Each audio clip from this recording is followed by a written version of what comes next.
It probably doesn't hurt if they're 260 pounds of chiseled muscle either. Right, right. Welcome back to Reason Together, the podcast for Christians who think about stuff. As always, I'm here with my good friend Daniel, and I'm Thomas, by the way, one of the other knuckleheads on this podcast. So good to have you back with us for another episode. Yeah. Thank you. I'm trying to be equitable here. Yes, if I'm going to be a knucklehead, you're going to be one too. All right. No. Well, how are you this morning? I am doing well. And looking forward to this discussion. Be interesting for sure. Yeah, well, we'd first like to thank our patrons over at patreon.com/reasontogether. If you're unfamiliar with that, Patreon is a platform where people can go to financially support different content creations that they appreciate and enjoy and want to keep going. And we are on Patreon, and we have a number of supporters, and we are grateful for every last one of them. If you'd like to become one, there are actually some perks that you receive for doing so. For instance, if you join up at the elite level, you can not only get involved in the patron-only message board, but you can also get a T-shirt out of that for becoming an elite patron, and also access to the after-show bonus content. So after every show, hence the name, we continue the conversation with some more interesting things and maybe some behind-the-scenes things at times, and it's a little more, I don't know how to describe it, relaxed perhaps. But that's available to elite patrons only. If you're interested in that, it's patreon.com/reasontogether. And you can join up at the elite level. And there's other levels there too for you to peruse. But we'd appreciate it if you would even consider it. All right. And we jump in to our discussion. And we've got a couple main topics on the list here that we wanted to cover. And I think they'll both be of interest. And so which one would you like to jump in with first here today? This one I've had on for several weeks. I think I might have even teased this in the last episode. Yeah. And it is the question of Christians in the military. And the reason I ask this is because there is a common, I guess, a preconceived notion, and maybe it's not just preconceived, maybe it's just a common notion amongst Christians, that the military has some sort of corrupting influence on steroids, more so than anything else would. And if you as a Christian parent send your child into the military, if they're a conservative, separated Christian who's grown up with holy influences, and you suddenly send them into the military, that somehow it's just going to wreck them and destroy them, and that it would be a very foolish thing as a parent to do that. And that's kind of the common notion. And I'm wondering, is that true? Do you have any thoughts on this? Well, I've heard the same thing from somebody in the military myself several years back. I mean, a similar thing, and it wasn't "don't go in the military." I think it was, or maybe it was, that it's going to be tough. Now, that being said, I can think of three young men, a couple out of our church, and another one close by, who have, recently in the last several years joined the military, and so it doesn't. It hasn't destroyed them.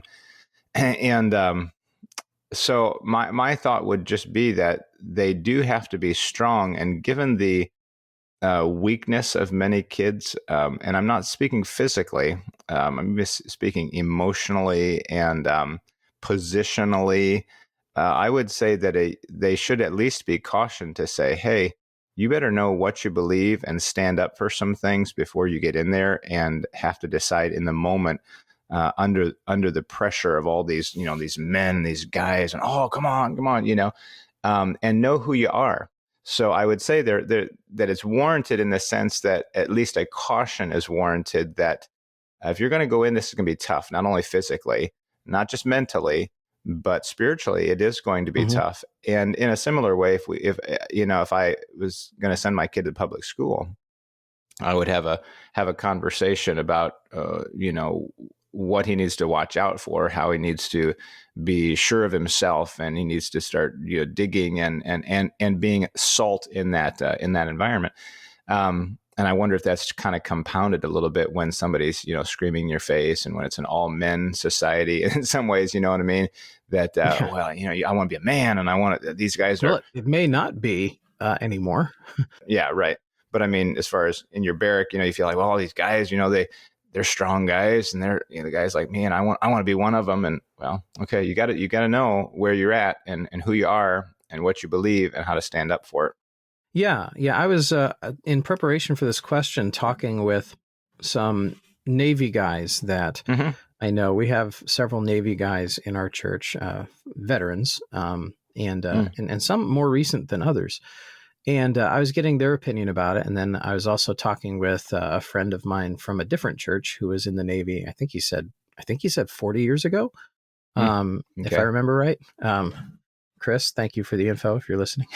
But I was asking all of them the same questions, and kind of the answer was similar, but unique in each way. Each guy had a kind of a different perspective of it. And one thing that one of them said was he thinks the benefits kind of outweighed the risks, and if he was to send his son into the military today, he would have no problem with it as long as his son is spiritually grounded. Basically, what you're saying there. Yeah. And he said, because out of that you get basically a free education that can be used for things. And he himself has been working in that field for decades now after he's left the military and so on. And so that was kind of one perspective. Another perspective I got was basically, no, I wouldn't do that. Because of the corrupting influence, that it would be very dangerous to send your kid into the military. But then he came back to me a few days later. He says, I'd like to revise my answer. And and he said basically this: it depends on the kid. Yes. It depends on the kid. And I thought that was a very profound revision to his answer, because he said not only does it depend on the kid, but not every branch of the military is created equal, and not every boot camp experience is created equal. And he said, for instance, the Marine Corps would be a very corrupting place in many ways. People would struggle more in that environment, just because of the nature of grunts there, and the things that they have to do. Whereas he said, for instance, the Air Force and the Coast Guard might be a different experience. And he was in the Navy. He said a different experience.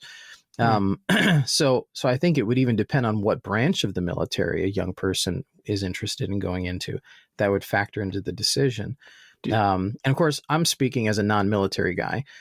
So I'm just getting the feedback from these guys who did it, because I haven't. So yeah, there are variables in place here, whatever branch of the military you're talking about, and the kid that you're dealing with. And then one of the guys at church said this, and this is perhaps, I think, the best observation of all.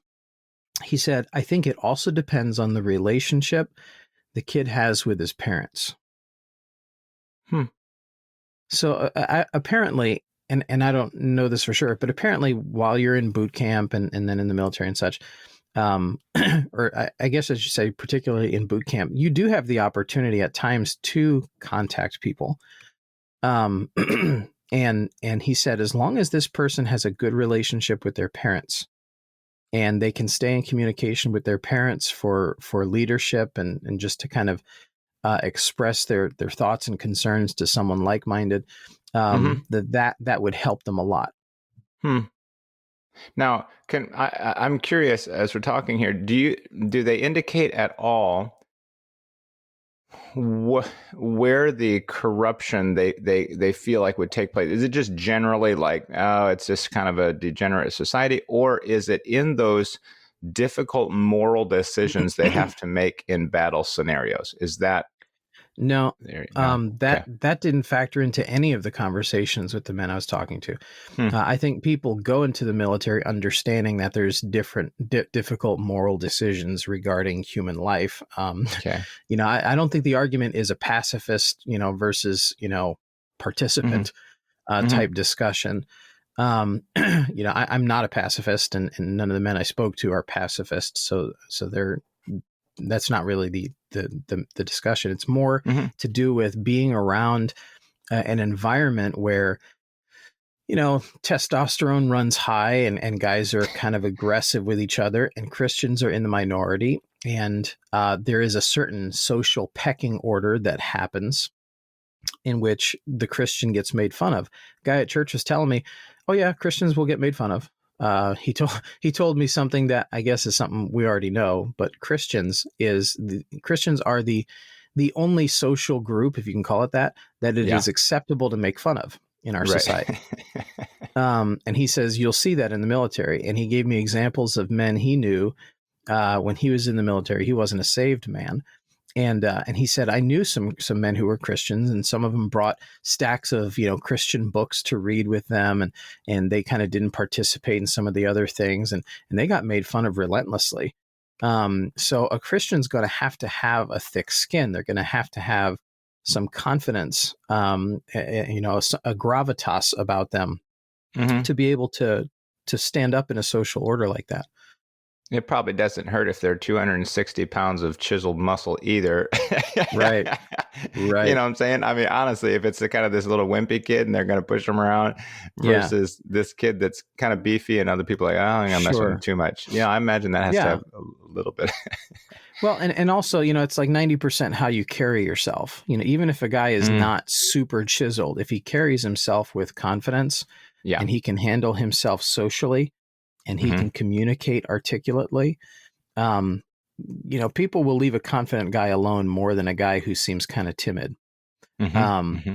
but he said also it's kind of like sending your kid to college in many ways, because when they're not working, when they're not training, they go out and they do stuff. They go to bars and clubs and all Mm, these other things, yes. and he said there's often pressure to go with them and so on. So it's much like being in a fraternity at a college. In fact, the Mm, guy at church said it's just yeah. like Well, college in that regard. and that isn't it kind Um, of that fraternity? I mean, it's yeah, just how good is that particular one going to be? sure. And I asked him. I said, are there things that for Christians to do? I mean, obviously they're not going to want to go out to these bars and clubs. Are they just going to have to sit alone in some room somewhere? He says, no, there's things you can do. In fact, there's organizations that are often nearby military bases, and they're church-run ministries sometimes that help place men in the military in churches in the area. They help them find churches, Hmm. um, which I guess that's needful. And as he was telling me this, I was thinking about, you and I having this conversation. I think you and I are a little pickier about churches than Hmm. probably most people would be. Hmm. So I think in some regards, I think a young person going into the military, especially if they've grown up in a good church, would possibly have to lower their expectations a little bit. Hmm. Hmm. Because even if you find a church that is pretty close to you doctrinally, attitude is a big thing, and the style of ministry is a big thing, and the style of preaching is a big thing, and I think that's rare. It's hard to find churches that tick all of those boxes. um Yes, right. You might find something that's according to their doctrinal statement, what you believe, but the level of preaching and the general attitude or the ministry yeah, mindset is going to be different than maybe coming over here, where their spirit seems different and welcoming, and yet it's not everything you wish it was on the statement. yeah, yeah. So there's a lot of things to consider, and I realize that any parent would feel like they're taking a risk, Hmm. taking their child who's been kind of in an environment of innocence and holiness, and just sending them off to that. There is a risk involved in that, and if the child does end up making some bad choices and going a wrong direction, I'm sure a parent might struggle with feeling personally responsible for that, but I can't say it's entirely a no-go for everyone. Correct. Oh, right, right. Yeah, I You don't. I know, don't think we should just kind of box off that sector of society right, and just say no, I can't do that. Um, yeah, I don't right, see why that would make sense. yeah. But it was an interesting question to ask the military guys I know, and I appreciate all of them giving me their thoughts on it. If Hmm. you're listening and you were in the military, or even are in the military, Yes, sure, um, we absolutely. would love to hear your feedback on this. We'd love to hear some of the things you struggle with, if you're willing to share that, and how you approach those challenges as a Christian. We'd love to hear that, especially now thinking with so many things going the way they are. People in military academies are being taught critical race theory, and there's, of course, transgenderism ideology being crammed down pretty much every channel of public life. And the military is no exception to that. So there's challenges of even having to assent to things you don't agree with. And how do you deal with that as someone in the military? We'd love to hear your thoughts on that. Send those to reasontogetherpodcast@gmail.com, if you would, please, and we would appreciate it. Very good. The next thing we wanted to deal with, honestly, as I was pretty unfamiliar with it. I hadn't. It's a fairly new break, but I hadn't really looked into it. And when I did, I'm telling you, I was um, stunned. Isn't quite the word, but bothered. I truly was bothered by it, as I considered the future of it and what it makes our world look like. And that is, with the recent kind of release of the concept of the metaverse, Facebook Mm-hmm. changing their, you know, I guess if you say their parent company name to Meta, and Mm-hmm. then kind of projecting, pun not necessarily intended, their intent for the next 10 years of technology, what they're driving to do, what this could look like, how it would integrate lives, via the use of a headset, a VR headset in a sense. What does life look like that way? And it was very interesting. Somebody sent us a link, that also kind of took that concept and showed you what it could look like in real life. And Mm-hmm. that's where it really got grave to me. Like, wow. Yeah. Before I go on much about it, though, do you want to kind of say anything else about this? Yeah, well, there was kind of a serendipitous moment here that we had to capitalize on, and that is that at the very same time someone sent us this question, one of our patrons sent us this question about the metaverse.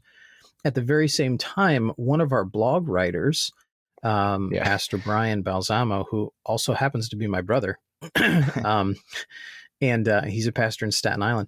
He sent us in his article for the blog, and it was an article on transhumanism. Yeah. So with reading, Transhumanism. yeah, so like within a day or two, I think it was, we got this blog article and we got this question from one of our patrons, and it just kind of seemed to fit. So we figured we ought to tackle this subject. Um, Before we get into it too much, I wanted to ask you if you've ever read or heard of the book Ready Player One. I have not. I You've have not, not. Well, okay? other than in the question, no, I have not. Have Okay, you? I have. I Okay. actually read this book a number of years ago Hmm. when it came out, just out of curiosity, because I was a child of the late '80s and early '90s, and I was told that this book is very much kind of an homage to that time period, and and it Hmm. is in some ways, though there's some cultural references that even I didn't get in it. But it's essentially a book about the future in which the world is basically this dystopian nightmare, and nobody really interacts in person anymore. They all Hmm. have these little rooms in their houses that they go. or some place where they go, where they put on a set of virtual reality goggles and haptic gloves, and eventually in the story, entire haptic suits that they wear.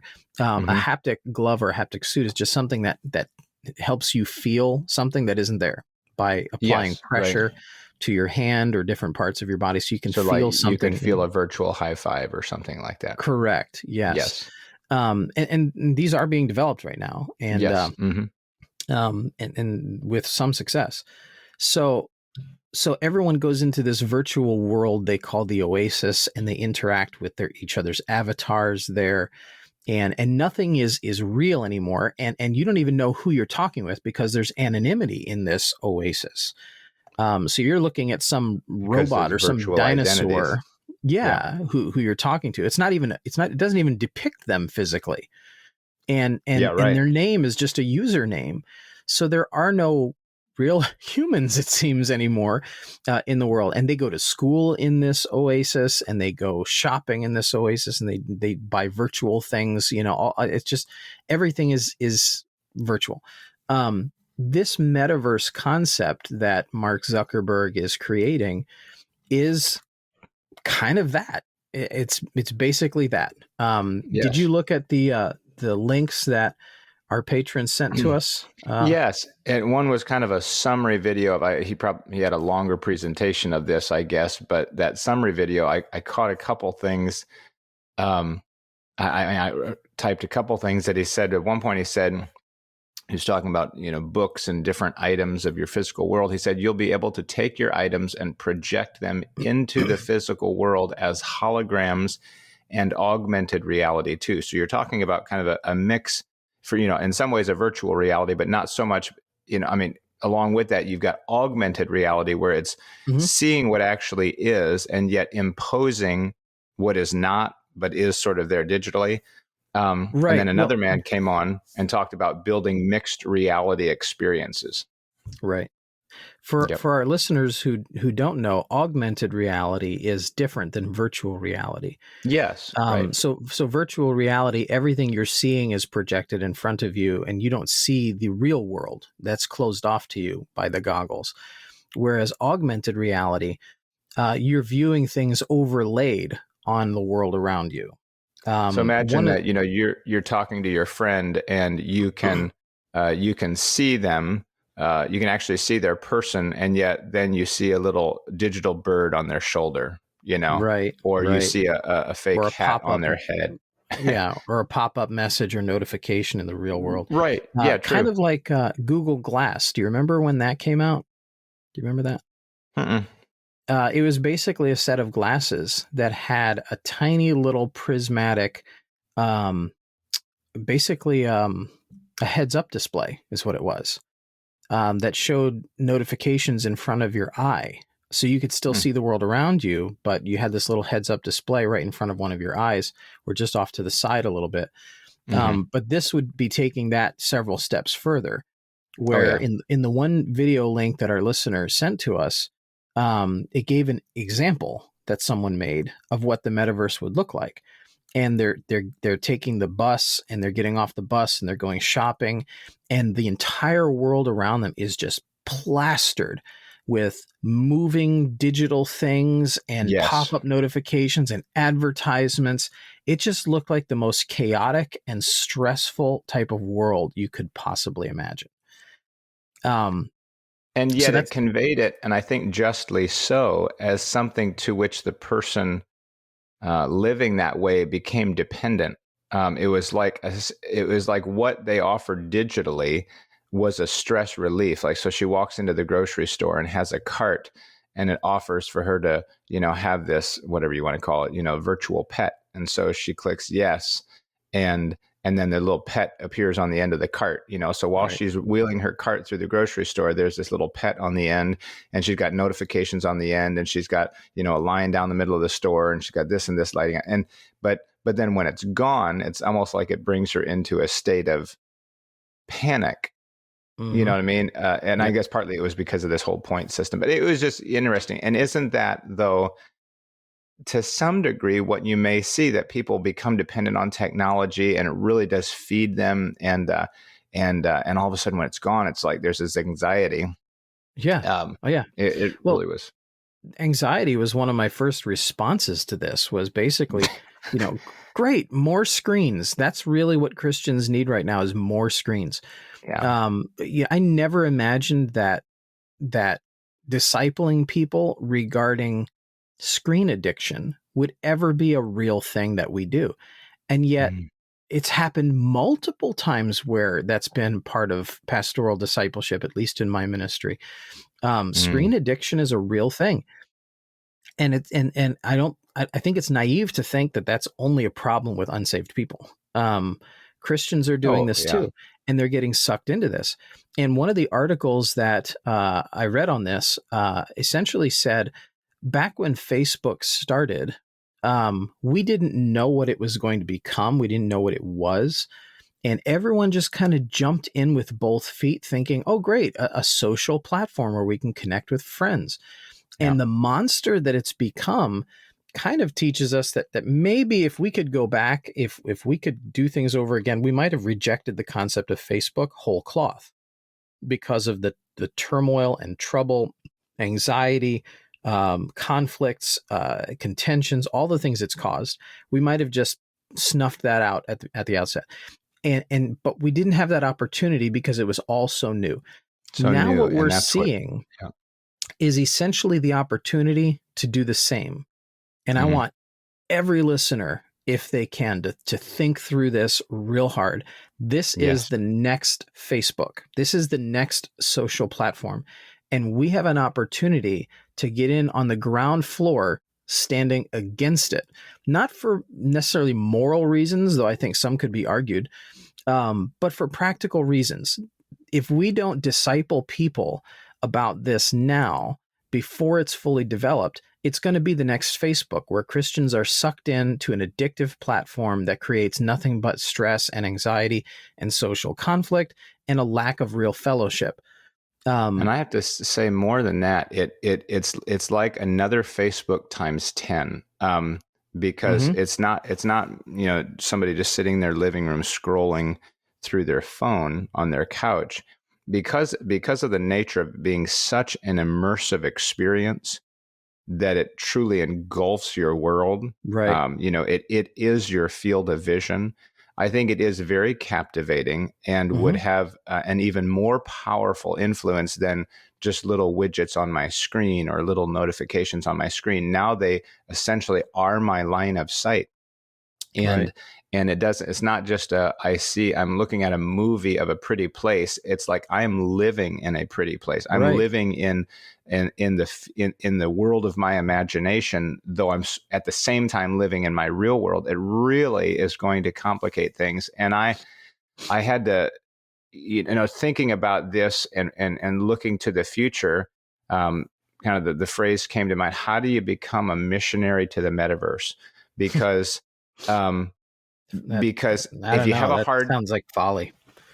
Uh, if you have a hard time now getting people to recognize reality, how much more when people are walking around with their headsets on and you're just, you're actually a human, but there's so many digital things and there's so many overlays and there's so many notifications and little things going yeah. on um in their world that, yeah, how do you get into that world? Now do you Right. say, oh well, I know, as churches we need to develop our own um, augmented reality app so that we can be a part of that world too? Well, is that where you Right. find us? Some will probably say, yeah, that's what we need to do.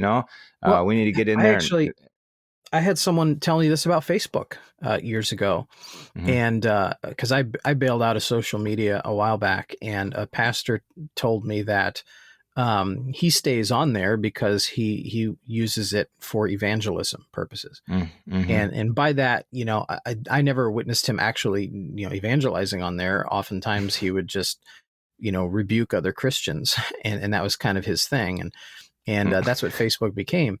But for those Christians who try to evangelize on Facebook, I'd be curious to hear if there was ever any, real reasonable way that was done. But honestly, when you look at social media, the people who try to witness on social media are just kind of viewed as crazy and a little loopy, and because there's no human to human presentation of what you're saying. Right? It lacks that real contextual element where you can see this other person is a rational person, not just some ranting lunatic. And I think it's folly for us to think that we can use something like social media to really be evangelizing on there in any meaningful way. I just don't think it's going to happen.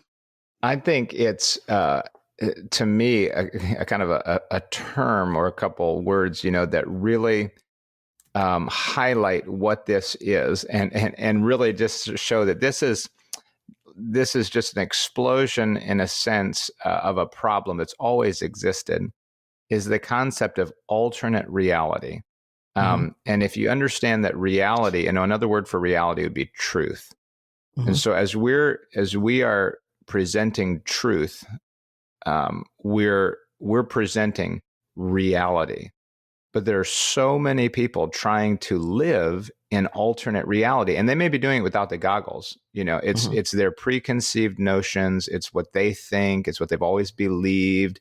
And largely maybe the screens, well, I say in part, it may be the screens, the things that they've watched on movies, the environments that they're developing so deeply in the digital world, that's their escape mechanism. That's their reality. And to try to come at it with actual real life, and truth, right, is so that's been something of the prophets of old. I'm thinking Jeremiah, sure. And he's prophesying, and they're like, no destruction's coming. The prophets have said we're at peace, and whatever. Right. And then Babylon comes and just totally annihilates. They were living essentially in an alternate reality. Right. And they're busy doing it. And I was trying to think of some scriptures that could come to bear in this discussion. And one of the ones that came to mind was Romans chapter 1, where it speaks of the reprobate mind there. And it says, and in verse 28, and even as they did not like to retain God in their knowledge, God gave them over to a reprobate mind.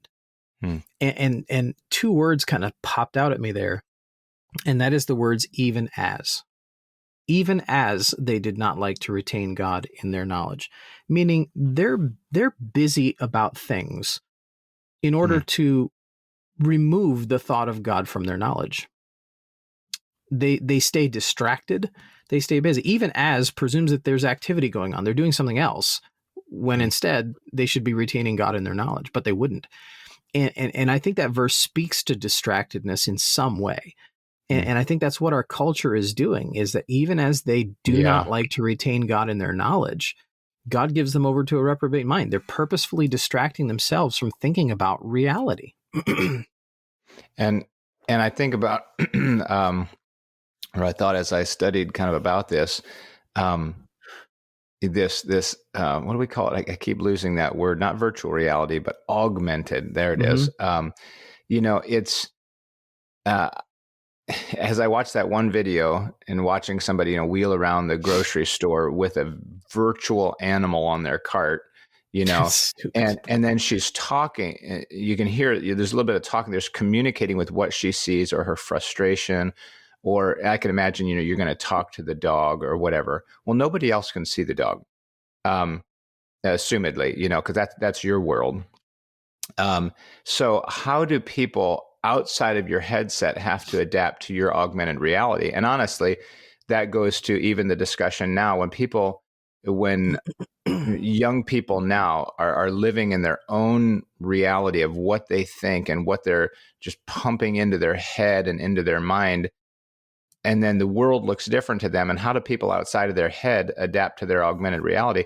But to me, one of the problems I see is you essentially act schizophrenic because you're living in two worlds at once. Right. And it's already happening. Strange.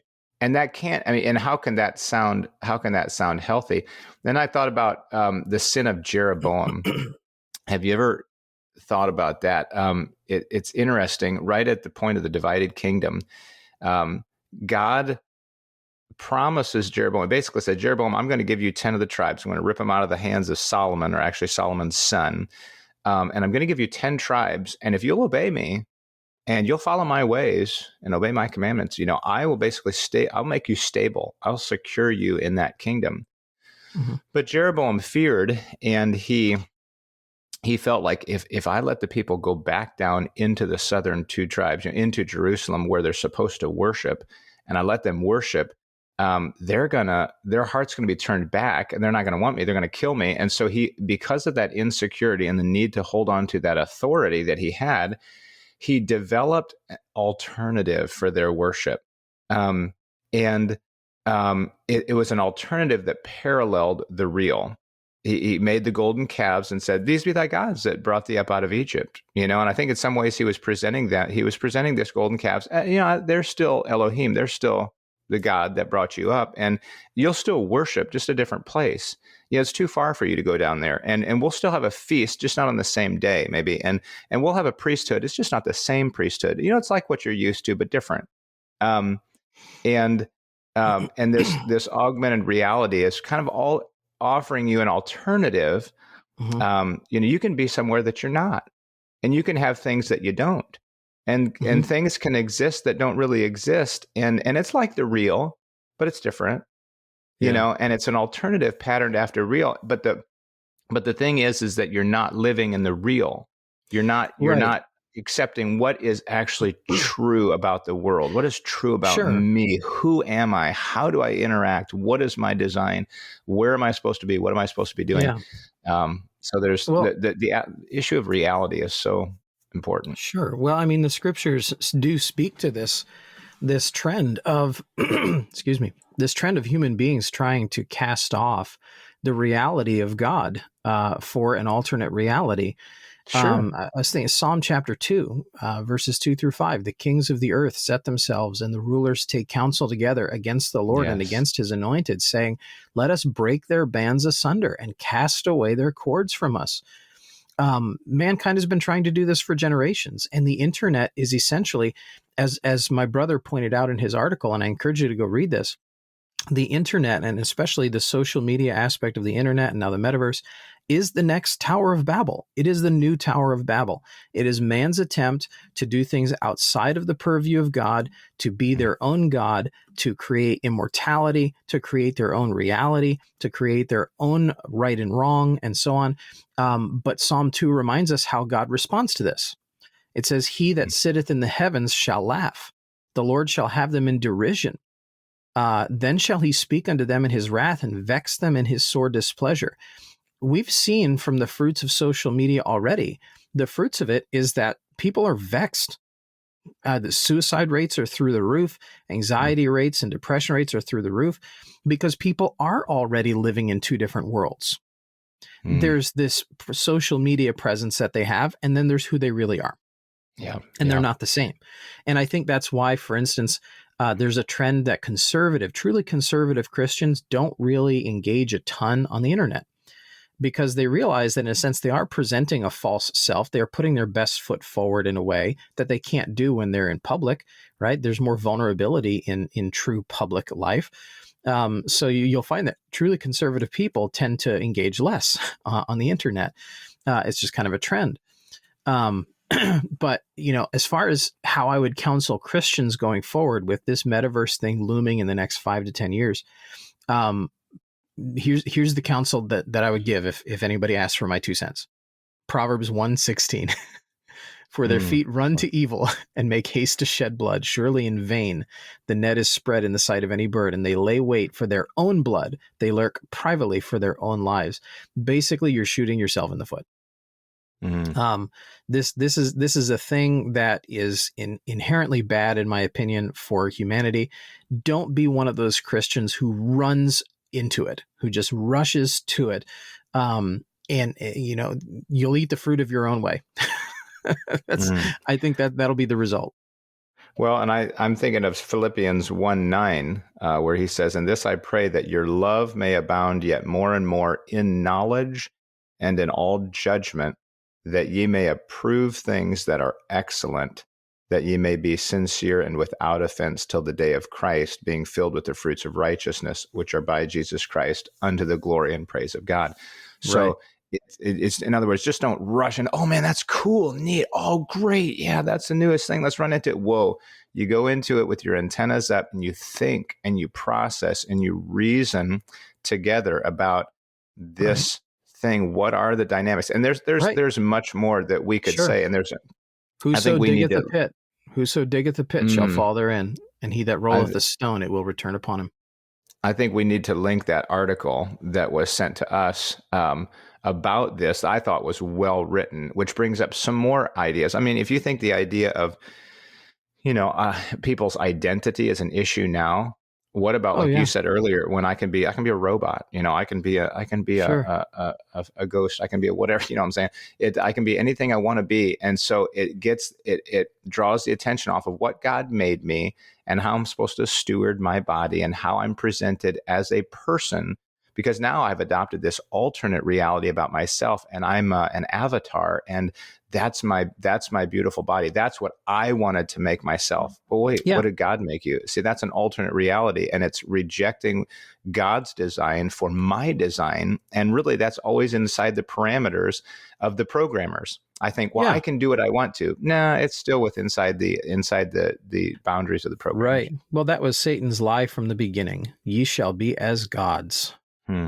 That was his lie from the beginning. And I think something like the metaverse is essentially training people to think they are not only immortal, but invincible. And I think it's folly. It's folly. Some of the reaction to this online was fascinating, because I think we're in a place in our world now where even non-Christian people are starting to see the inherent problems with social platforms and what they've done to the world. I'm going to read you some of the comments from this that was just under the YouTube link that was sent to us about the metaverse, where Mark Zuckerberg does his little presentation. One of the top comments was, "Well, can't wait to tell my kids what the real world was like." So someone's acknowledging there that their kids are going to get sucked into this. And just like we now tell our kids what it was like before cell phones, people are going to be telling their kids what it was like back when we lived in the real world. And can I, let me interrupt here just with a little bit of humor. I don't know if you saw this, but I thought this was for all the concern that this conjures up, and rightly so. Somebody took to making a point in a funny way. But did you see that video this guy made? Instead of Metaverse, it was called Icelandverse. No. No, I didn't see that. And so it's this really professionally put together, and it's got the background music, and he's taking a jab at the fact that I live in reality. And I live in this place. Look, you can see it. No, literally, you can see it. And he looks out his window, and there's horses with real hair that you can feel. And there's moss on the ground. Don't touch it, though. It's delicate. And it's cold. And there's blah, blah, blah. And there's water that's wet. And, and he's taking a stab at the fact that I live in the real world, and we call it Iceland version, apparently. Right. Iceland. Yeah. But, and it was just a few minutes long, but it was a kind of funny take on it. Yeah. Well, I was some of the other top comments from this was the logo is literally a loop, an infinite loop that you can't escape once in. So they're already recognizing the addictive nature that this will be. One of the other people that commented on this actually said, "Don't get me wrong, 20 years ago I would have been all for this. That is until I realized that it wasn't being developed to benefit mankind, that it was always the product of a deeply disturbed agenda." And I think that's what people forget. Mark Zuckerberg and Facebook do not have a good agenda in mind. In the absence of being able to control people's reality, they take instead to creating people's reality, which then they can control. That is what Facebook is a microcosm of, and that's what the metaverse is going to be the macrocosm of. Ultimately, it's going to control every aspect of your life, and it'll be with an evil corporation at the head of it. Also you can sit in your comfy sweatpants and do nothing. Yeah, that's what he said. Yeah. Yeah. Yeah. And like you said, it can complicate life as far as making it chaotic. But I thought it also funnels you to a pre-programmed response and enslaves your focus. You know, Cal Newport, even on a secular level, talks Yes. about focus and the effect of social media on that, or even notifications and media. Yeah. Squanders your energy. You know, robs real experiences. There's a lot to talk about here. Yeah. Any Cal other Newport's comments there you book. want to talk about? Yes. No, Cal Newport's book, Digital Minimalism, is an amazing read. I think everyone ought to read that. It'll change the way you think about Facebook and Instagram and social media and the internet and technology in general. And he gives you direct quotes from people within those organizations about their own intent for you, the user. And it's a little scary. So I encourage everybody to read that. And if you're interested, there's an article that summarizes it and a book review on it over at thomasbelzamo.com. Shameless plug. All right. There you go. But yeah, all of this, I think, plays into the transhumanism article that my brother wrote, in that it is man's attempt to be God for himself. And I think really the two conversations mesh quite well. The conversation of the metaverse and transhumanism. Which is interesting because we're coming right off of, in a sense, transgenderism. Oh my goodness, can you believe it? Picking your own gender. Everybody knows that you're, and all of a sudden, boom, the conversation is already to transhumanism. That now, you know, it's that idea. And by transhumanism, are we saying that now I can basically decide whether I'm human or not, even, let alone whether I'm a man or a woman? Or is it saying I'm trying to get beyond my humanity? To transcend humanity. I think that's the idea. Okay. To transcend in the way that God does. Because in some ways, it's even to decide in what way that I'm human. You know, that in some ways, just as people say, well, I don't identify as a man or as a woman or as a whatever, you know, to even think, well, I don't identify as a human, you know, or something. I just thought, what's going to be the future? Like, I'm this digital hippopotamus, you know, and like, yeah, I've always wanted to be a hippopotamus, you know, or something. And I know it sounds silly, but to just say, I can literally be whatever I want to be. And I guess that's what you're saying, transcending humanism, or excuse me, humanity in multiple ways. There's a touch of omnipresence. Right. There's a touch of omniscience, omnipotence. There's just interesting. Yeah. And we Christians have an opportunity to get ahead of this. Now that we've seen what Facebook does, we can get ahead of this now and start discipling your kids. There you start go. Discipling your churches. Start the discussion now. Do the research. Talk about it. Develop a philosophy of life that encompasses what to do about the metaverse. Yes. Very good. Right. So take a look at the show notes today. Give us your feedback. If you've got some thoughts here, other angles we haven't seen, your personal reactions to it or concerns, reasontogetherpodcast@gmail.com. Well, thank you once again for being with us on this episode. We're going to move into the after show bonus content now. So if you're an elite listener, you can join us over there. If not, go over to patreon.com/reasontogether and sign up to be an elite member, and you can get the after show, in which we've got a few more things to talk about today. Anyway, for now, we are encouraging balance, developing perspective, and connecting faith to practice. This is Reason Together.